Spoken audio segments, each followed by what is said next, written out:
Hey everyone, it's Cullen. The third Spider-Verse movie keeps getting delayed and I'm just dying for some new Spider-Man content. If only there was a game that tackled the idea of the multiverse featuring the web-slinger himself. Spider-Man Shattered Dimensions, what some consider to be the holy grail of the Activision Spider-Man games. With it competing against games like Spider-Man 3 or The Amazing Spider-Man 2, that might not be a very impressive label, but I've owned 2 copies in my lifetime in which I haven't actually played either. And I also didn't have to pay the outrageous prices of what they're going for nowadays. I just never actually got around to giving this one a shot. So I figured, hey, there's no better time than the present to dive right in and see what this game has to offer. And we're also not getting another Insomniac game anytime soon. Now let's start out with the story here.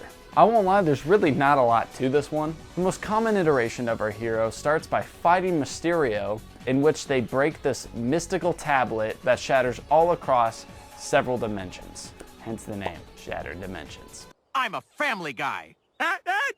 He said it!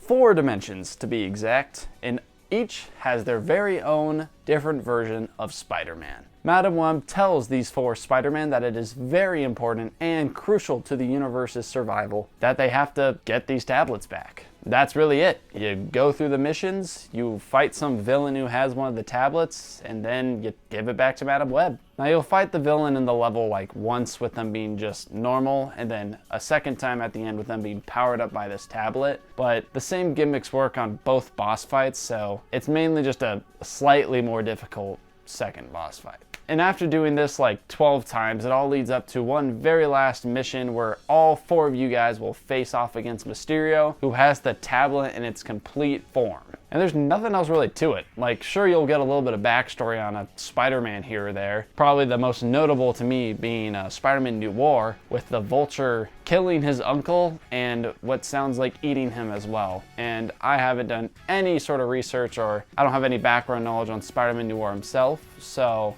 that was news to me. I mean, Stan Lee narrates pretty much the entire game, so that's really cool. Yeah, I don't have much else to say about the narrative here. It's pretty bare bones and basic. I will definitely say this probably is where the game lacks the most. There's not too much keeping me invested or intrigued throughout the story, which I wouldn't find probably as noticeable if it weren't for the Insomniac games having such good stories in them. Now, like I mentioned, there are different Spider-Man. There's 4 to be exact. You'll be able to play as the Amazing Spider-Man, your average, everyday Spider-Man that's pretty much in all the media you can think of. Then 2099, which isn't actually Peter Parker, but instead Miguel O'Hara, which I'm sure you guys are a lot more familiar with after the Across the Spider-Verse movie, but that takes place in the year 2099. Spider-Man Noir, which is a universe that takes place in the 1930s, featuring kind of a sneaky Batman-like version of the character. And lastly, we have Ultimate Spider-Man, who's ripped straight out of the comics, and oh my god, he's probably the highlight of the game.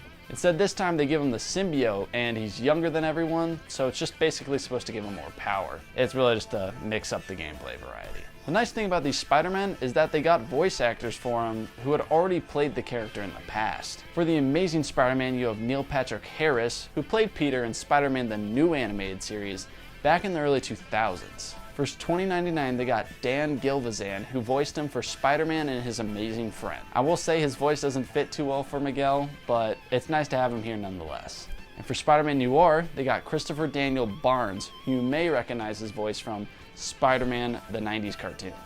Last but certainly not least, we have Josh Keaton voicing Ultimate Spider-Man, who played Spectacular Spider-Man and absolutely knocks this performance out of the park.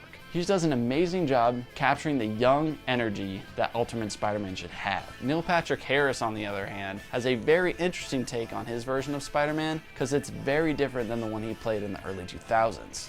In his animated series, they were going for more of an edgy teen show, which led to Spider-Man changing his voice to a deeper tone like Batman in some circumstances. But here he makes a really lighthearted approach and really fits well with the snappy, clever, quippy Spider-Man we all know. I just love that they got the old actors to come back because it makes this game feel so much better. But we should probably talk about what it feels like to play the game. Amazing Spider-Man is pretty much what you'd expect.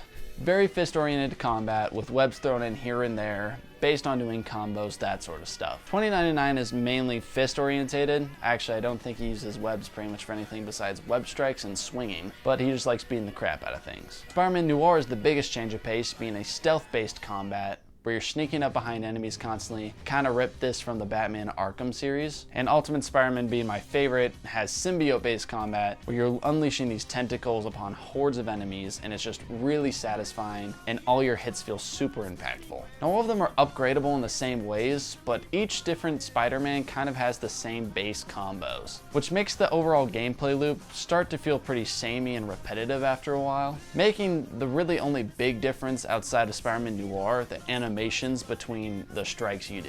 As far as the Noir sections go, they provide a great change of pace to the game that's well needed and honestly was like a treat to go through. And like I said, the other Spider-Man can start to feel the same after a while and overall just get really boring depending on how long you're playing for. The levels are all kind of boss rushes in themselves, and they don't really try anything new other than that. The loop pretty much goes, you'll clear the enemies, you'll fight the boss, you'll clear more enemies, you'll fight the boss again, but a slightly harder version this time. And that's literally how every single level plays out. This gets pretty repetitive and it makes a lot of the levels not so memorable. Ultimate Spider-Man here yet again had some of the most memorable aspects and best levels to offer, I will say.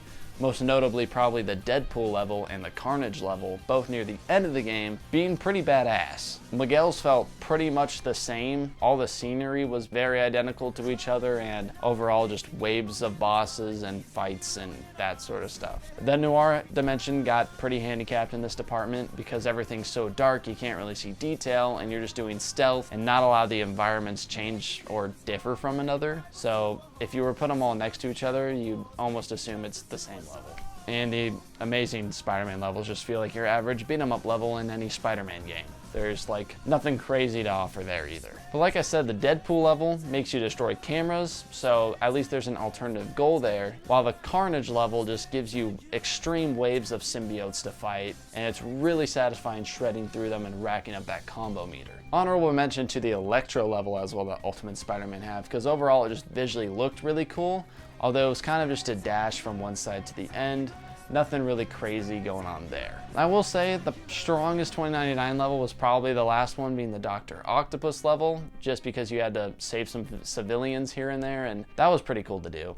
And also the Noir Green Goblin level was like a fun house, and that was really cool as well. The Mysterio boss fight at the very end was pretty unsatisfying, and you did play as all four Spider-Man throughout it, but it gives a pretty lackluster conclusion to the ending of the game. I would say on average, each level takes about 30 minutes, with there being 12 levels and then that last boss fight. So overall, you're looking at around a 6-hour runtime, which isn't too bad, but I feel like it almost dragged on longer because of the lack of variety and the sameness you feel throughout the entire game. This game's probably only meant to be enjoyed 1 to 2 levels at a time, so when you're trying to sit down and play it for a long session, it starts to get really old, and I found myself getting off only after an hour or so of playing.